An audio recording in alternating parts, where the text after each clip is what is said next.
Hi friends, welcome back to my channel. ஊசியில் நூல் கோக்கிறது எல்லாருக்குமே ஒரு பெரிய டாஸ்க் தான் இல்லையா? கஷ்டப்படாமல் ரொம்ப ஈஸியாக ஊசியில் நூல் கோக்கிறதுக்கு ஒரு ட்ரிக்ஸ் இந்த வீடியோவில் நான் ஷேர் பண்ணியிருக்கேன். இது கூடவே டெய்லி லைஃப்க்கு நமக்கு தேவைப்படக்கூடிய முக்கியமான ஒரு சில கிச்சன் டிப்ஸும் பார்க்கலாம். ஸோ பார்க்குறதுக்கு முன்னாடி சேனலை சப்ஸ்கிரைப் பண்ணாதவங்க மறக்காமல் சப்ஸ்கிரைப் பண்ணிக்கோங்க. கூடவே இருக்கிற பெல் ஐக்கனையும் கிளிக் பண்ணிக்கோங்க. அப்போ தான் நான் வீடியோஸ் போஸ்ட் பண்ணும்போது உங்களுக்கு நோட்டிஃபிகேஷன் வரும், நீங்களும் மிஸ் பண்ணாமல் பார்க்கலாம்.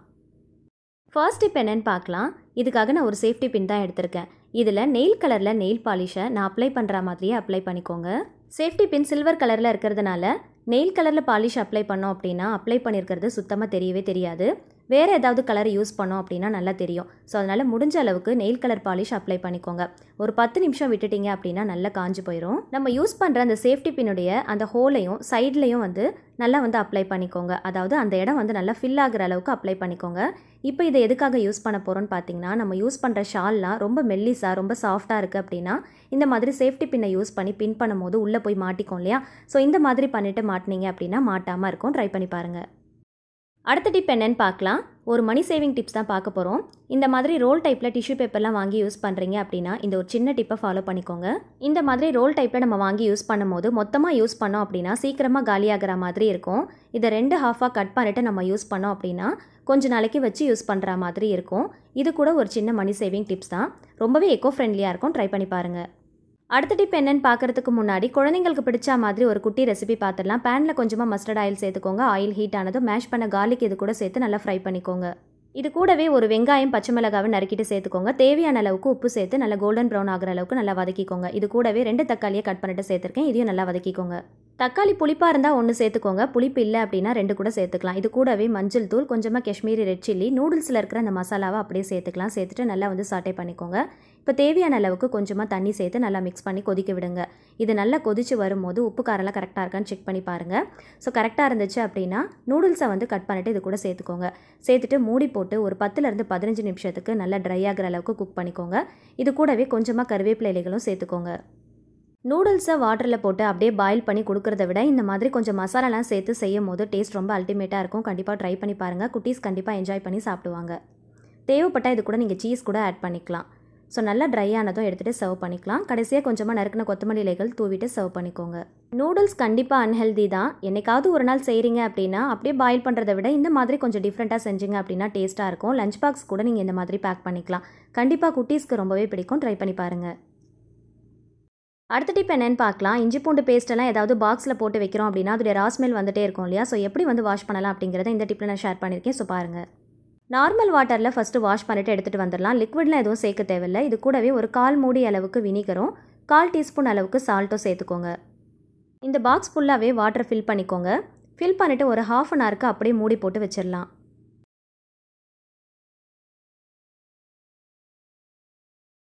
1/2 அன் ஹவர் கழித்து நல்லா ஷேக் பண்ணிவிட்டு லிக்விட் யூஸ் பண்ணி நல்லா வாஷ் பண்ணி பாருங்கள். சுத்தமாக அந்த ராஸ்மெல் வராது. ட்ரை பண்ணி பாருங்கள்.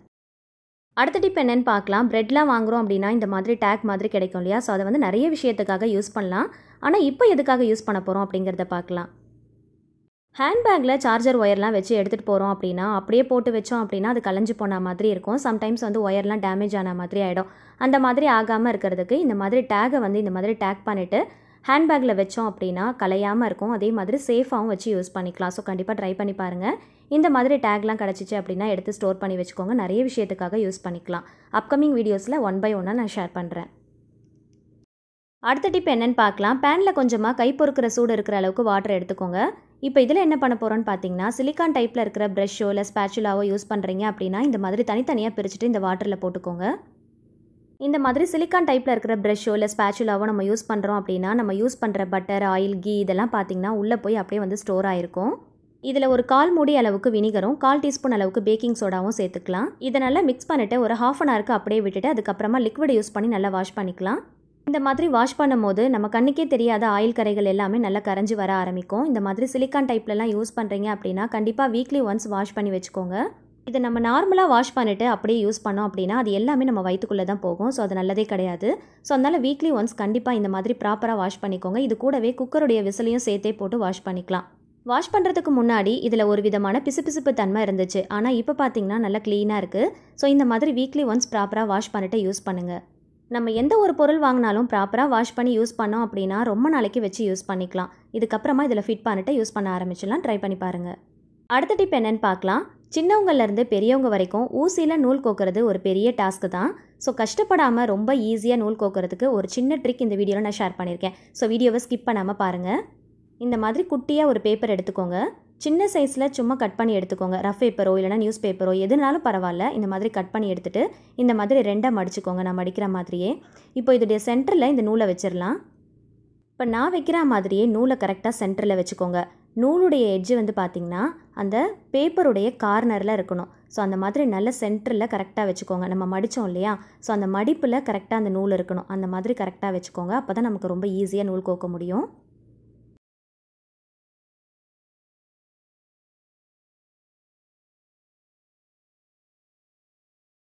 கரெக்டாக இந்த நூலை கார்னரில் வச்சுட்டு பேப்பரை அப்படியே ரொட்டேட் பண்ணிவிட்டு நான் கட் பண்ணுற மாதிரி நல்லா கிராஸாக கட் பண்ணிக்கோங்க.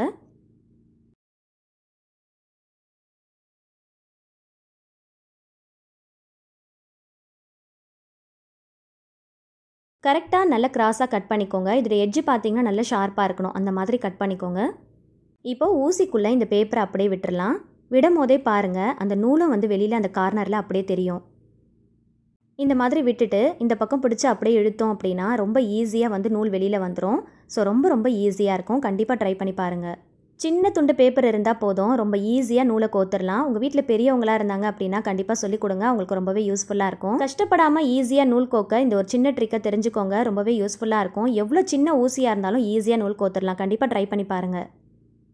அடுத்த டிப் என்னன்னு பார்க்கலாம். நம்ம யூஸ் பண்ணுற மசாலா பொருட்களாக இருக்கட்டும் இல்லைனா இந்த மாதிரி பயறு வகைகளாக இருக்கட்டும், கவரை வந்து கட் பண்ணிவிட்டு மீதியை நம்ம அப்படியே வைக்கிறோம் அப்படின்னா ஃபுல்லாக அந்த கவரை கட் பண்ணிடாமல் கொஞ்சமாக கட் பண்ணிவிட்டு யூஸ் பண்ணுங்கள். மிச்சத்தை வந்து இந்த மாதிரி நல்லா மடிச்சுட்டு பேப்பர் கிளிப் போட்டுட்டு நல்லா டைட்டாக கிளிப் பண்ணிங்க அப்படின்னா நல்லா டைட்டாக இருக்கும். உள்ளே வந்து ஏர் போகாமல் இருக்கும். ஸோ நம்ம வைக்கிற பொருளும் பார்த்திங்கன்னா கெட்டு போகாமல் இருக்கும். இது எப்படி வேணாலும் நீங்கள் ஆர்கனைஸ் பண்ணி அடுக்கி வச்சுக்கலாம். ரொம்பவே யூஸ்ஃபுல்லாக இருக்கும். ட்ரை பண்ணி பாருங்கள். அடுத்த டிப் என்னன்னு பார்க்கலாம். ஹேண்ட் வாஷ்லாம் வாங்கி யூஸ் பண்ணுறீங்க அப்படின்னா இந்த ஒரு சின்ன டிப்பை ஃபாலோ பண்ணிக்கோங்க. குழந்தைங்கள்லாம் பார்த்திங்கன்னா அதை ப்ரெஸ் பண்ணி ரொம்ப வந்து அதிகமாக யூஸ் பண்ணுவாங்க. அதோடைய கார்னரில் இந்த மாதிரி ரப்பர் பேண்டை வந்து டைட்டாக போட்டு விட்டுக்கோங்க. ஸோ அதோடைய கேப்பை வந்து பாதிக்கு பாதி நல்லா ஃபில் பண்ணிக்கோங்க. ஃபில் பண்ணிவிட்டு இப்போ ப்ரெஸ் பண்ணிங்க அப்படின்னா அந்தளவுக்கு அதிகமாக உள்ளே இருக்கிற ஹேண்ட் வாஷ் வெளியில் வராது. கொஞ்சம் லைட்டாக தான் வரும். ஸோ இந்த மாதிரி ட்ரை பண்ணி பாருங்கள். இந்த மாதிரி பண்ணுறதுனால 10 நாளைக்கு வச்சு யூஸ் பண்ணுறதை 20 நாளைக்கு கூட வச்சு யூஸ் பண்ணிக்கலாம். இது கூட ஒரு வகையில் மணி சேவிங் டிப்ஸ் தான். குழந்தைங்க இருக்கிற இடத்துல இந்த மாதிரி சின்ன சின்ன டிப்ஸ் எல்லாம் ஃபாலோ பண்ணிக்கிட்டீங்க அப்படின்னா நம்ம யூஸ் பண்ணுற பொருளை ரொம்ப நாளைக்கு வச்சு யூஸ் பண்ணுறதுக்கு ரொம்பவே யூஸ்ஃபுல்லாக இருக்கும். ஸோ கண்டிப்பாக எல்லாத்தையுமே ட்ரை பண்ணி பாருங்கள். இந்த வீடியோ உங்களுக்கு யூஸ்ஃபுல்லாக இருக்கும்னு நினச்சிங்கன்னா மறக்காமல் வீடியோக்கு ஒரு லைக் கொடுங்க. உங்களுடைய ஃபேமிலி அண்ட் ஃப்ரெண்ட்ஸ் கூடயும் ஷேர் பண்ணிக்கோங்க. இந்த மாதிரி இன்னும் நிறைய யூஸ்ஃபுல்லான வீடியோஸ் நம்மளுடைய சேனலில் இருக்குது. ஸோ கண்டிப்பாக டைம் கிடைக்கும் போது செக் பண்ணி பார்த்துக்கோங்க.